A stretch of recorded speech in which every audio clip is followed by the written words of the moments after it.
Russian nukes in Cuba. Yes, friends, we're talking about that. We're talking about hypersonic missiles down in Cuba. We're talking about these naval ships from Russia that are down in Cuba. And my first reaction to it, of course, is the United States has naval assets and bases right along the coast and right along the border of Russia. So, like, who can really complain about this? Like, we send our ships all the way around the world to them and threaten them, and they do the same thing to us, and suddenly we freak out. We're doing this to them constantly, all the time. Is this mostly just them probably trying to panic us and put some political pressure on our president and such? Probably. But the people out there saying that they're going to start nuking Miami and Tampa, and that they're going to launch these attacks against our cities, and we won't be able to do anything about it. We won't even see it coming. Friends, people who are selling this kind of fear-mongering are absolutely idiotic. And I'm just going to say that out. They have no understanding of nuclear war. They have no understanding of military tactics. They have no understanding of anything, okay? If they're talking about Russia is going to start nuking our cities, that makes no sense whatsoever. Now, some cities may get nuked, but I'm going to walk you through the actual nuclear targets. These are the targets that are going to get knocked out in the first wave of a nuclear war.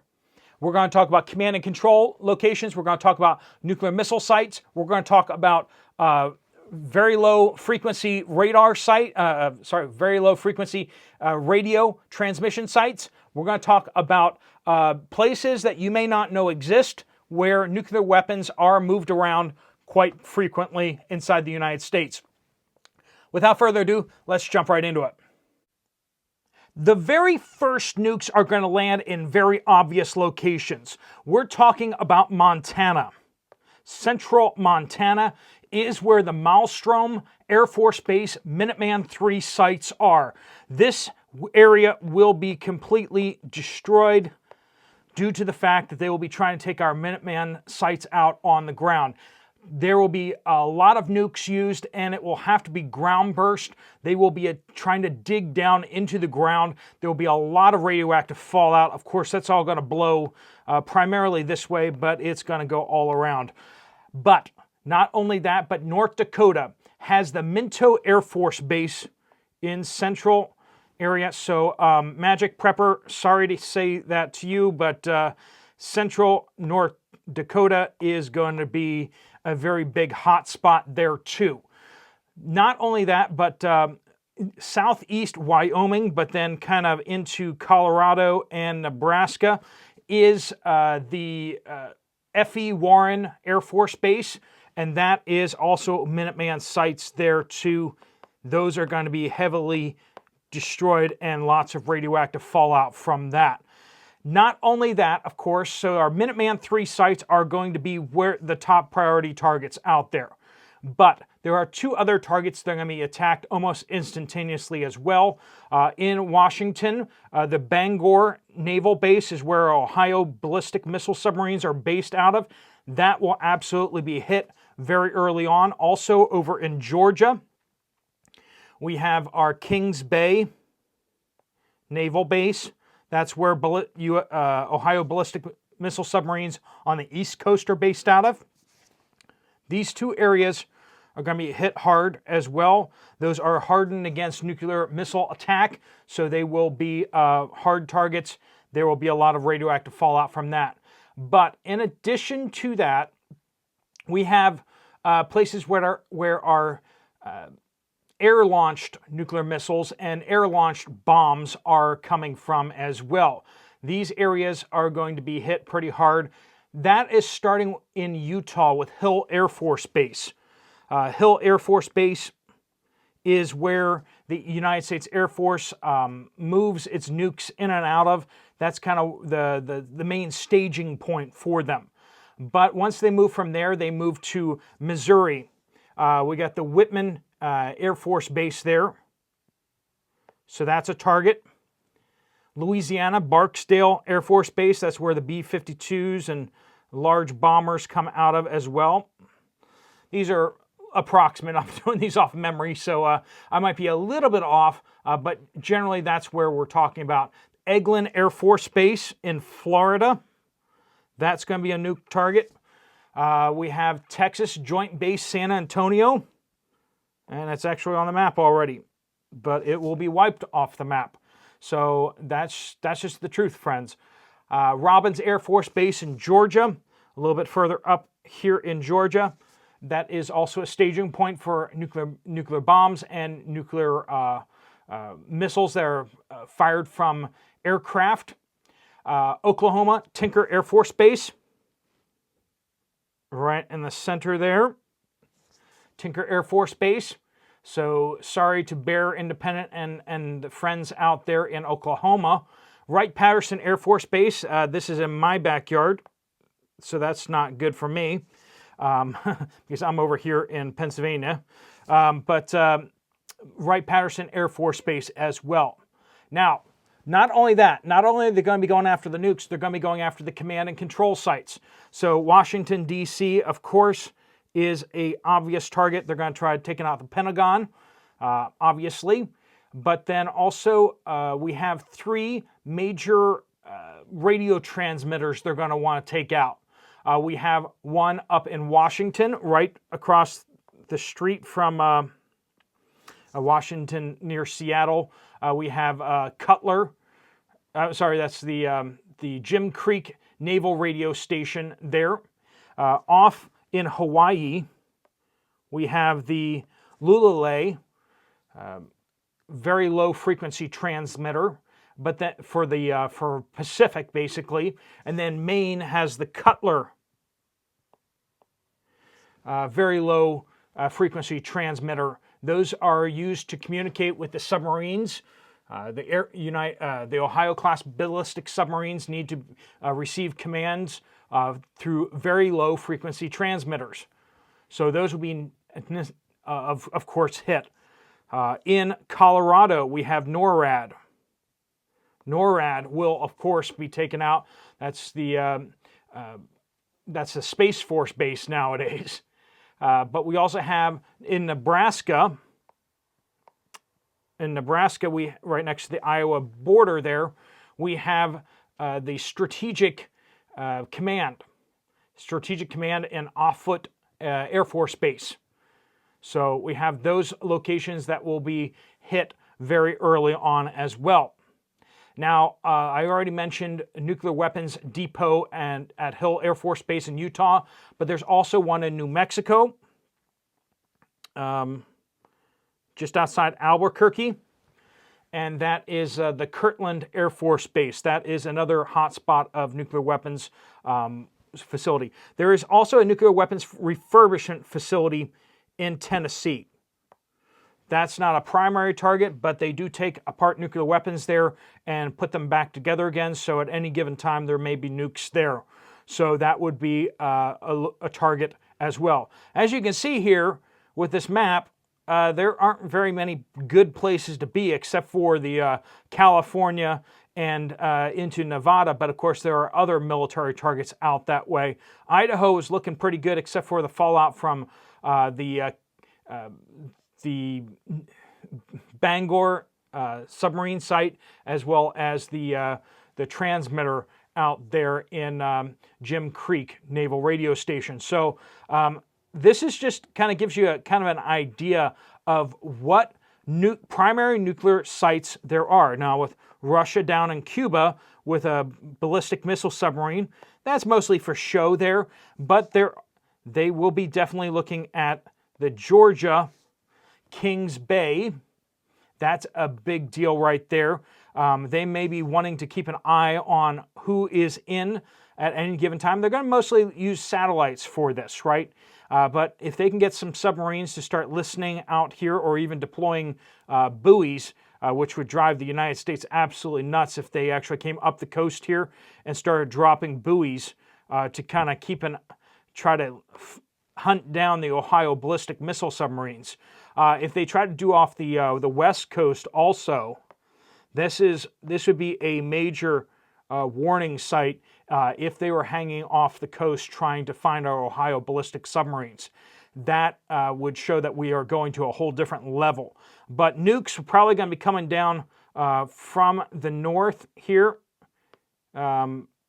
over Canada That's how they're going to get our Minuteman sights, is coming over Canada. Hitting them from Cuba is really not that great, but there are a bunch of targets down in the south that they might want to hit. They might want to hit our Air Force bases that may have nukes on them. They may want to hit Tennessee. They may want to hit Washington, D.C. from here, though that may be easier to hit from other locations. So Cuba is a useful site for them to be at, but they also kind of need to hit from this side to hit San Antonio, New Mexico, NORAD. If they can get hypersonics coming in from 3 different directions at the same time, they can hit all these locations relatively quickly. When we talk about this, the place that's going to be the hardest for them to get at is central to the United States, Wyoming, Nebraska, Colorado. That whole area at F.E. Warren Air Force Base is going to be our last stand, because it's going to take hypersonic missiles longer to get there. That's really our last chance to get some missiles off the ground to launch counterstrike. But anyone who's out there saying that they're going to go after our cities is just fear-mongering, because they don't want to take out our cities. Like, that's really, really useless to them. Imagine if they take out Chicago. Well, we get ticked off and we launch some Minutemans, or we launch some air-launch nuclear missiles and take out one of their cities, right? Or like good Americans, we take out like 10 of theirs. We take out 10 of their cities. How does that help them whatsoever? They just lost 10 of their cities. Like, for what? Just so that they could say, ha, we took out Chicago? No. I mean, I know that we get the movie bad guys out there who are stupid and incompetent and just want to hurt people and burn the world. But the simple fact is, when we look at the Russians, when we look at the Chinese, they want to win the nuclear war. And the way you win the nuclear war is you take out your enemy's nukes. And that's what they're going to try to do. If they launch a surprise attack on us, it will not be to take out our cities. It will be to take out our nuclear missile sites, to take out our nukes on the ground, and to take out our Ohio ballistic missile submarines. That's what they'll try to do. If they take out those nukes that we have, we are defenseless. I don't care if we have 3 million highly trained special operations soldiers. We can't do dilly squat if they have nukes, because they can push a button and end any city in the United States, any military base in the United States. Our military would have no option other than to surrender immediately. So friends, look at the map and look at where you are and imagine the radioactive fallout. Air Force bases probably will have a lot less fallout because they'll be hit and they don't have as much hardening. Naval bases are a little bit sturdier, but then the Minuteman sites are very, very sturdy. Command and control nodes are buried under bunkers. There's a bunker under the White House. There's a bunker under the Pentagon, almost assuredly. Public information is that there's also bunkers that people in Washington, D.C. can get out to. So anywhere in that area is potential. If there are new bunkers, there was a bunker in Pennsylvania that was talked about, but there may be new ones elsewhere, and those may be primary targets as well. So command and control are going to be very, very hardened, and they'll take a bunch of nukes to hit. They may hit those things one after the next. It may be one detonation, and as soon as that blast clears, another missile will come in and hit it again. And then as soon as that blast clears, another missile hitting it again. They can destroy mountains like that, like NORAD is the most famous there in Colorado. Extremely hardened. It's built under a mountain. But a series of nukes could basically get rid of the mountain. And that might be very much what they do. So some of these other sites, it has been suggested it may take multiple nuclear weapons to take out a Minuteman site. That's possible, but I'm not an expert on those things about how hardened they are and how much they can really withstand. But that that will be definitely a primary target. All right, folks, hopefully this was educational. Hopefully this kind of gives you an idea how Cuba is more fear-mongering, but there are nuclear sites down in the south that they might want to go after. So it's not completely just a scare tactic. That is actually a pretty good location for their submarine to be located at. But their ballistic missile submarines really can fire from around the world. Their ballistic missiles on those submarines are long range. They can be launched from Russia and hit the United States, but there's a lot less warning if they are launched from Cuba. If there are hypersonics aboard these surface combatants, they could potentially be launching nuclear-tipped hypersonics at these Air Force bases and at the base down in Georgia as well. So that's what we're looking at, friends. Let me know down in the comments what you're seeing, what you're thinking. But if you're in a city, it's not a good place to be because there's lots of people in the city, but probably not going to be an immediate target unless you have an Air Force base just outside your city. The first cities to be hit would probably be places like Sacramento, California, Toledo, then Toledo, Ohio has been suggested. Pittsburgh, Pennsylvania was the most popular city targeted during by the Soviet Union. Philadelphia is also one to be discussed. If they're hitting us because we hit one of their cities or they want to punish us, those would probably be the primary cities that they'd be looking at because there's a whole bunch of metrics that go into it. But basically, they're in places that would contain the radioactive fallout. It would be a measured response to take out a fairly large city, but not take out like a place that has leaders that can surrender. They don't want to take out the president. They don't want to take out the Congress necessarily because they want those people to be able to legitimately surrender. So that's why they don't generally go after command and control immediately, and that's why they would be going after places that do not have political people at them necessarily. All right, friends, that's what we're showing out here. Let us know down in the comments what you think, and thanks so much for joining us. Steve Poplar of the Poplar Report.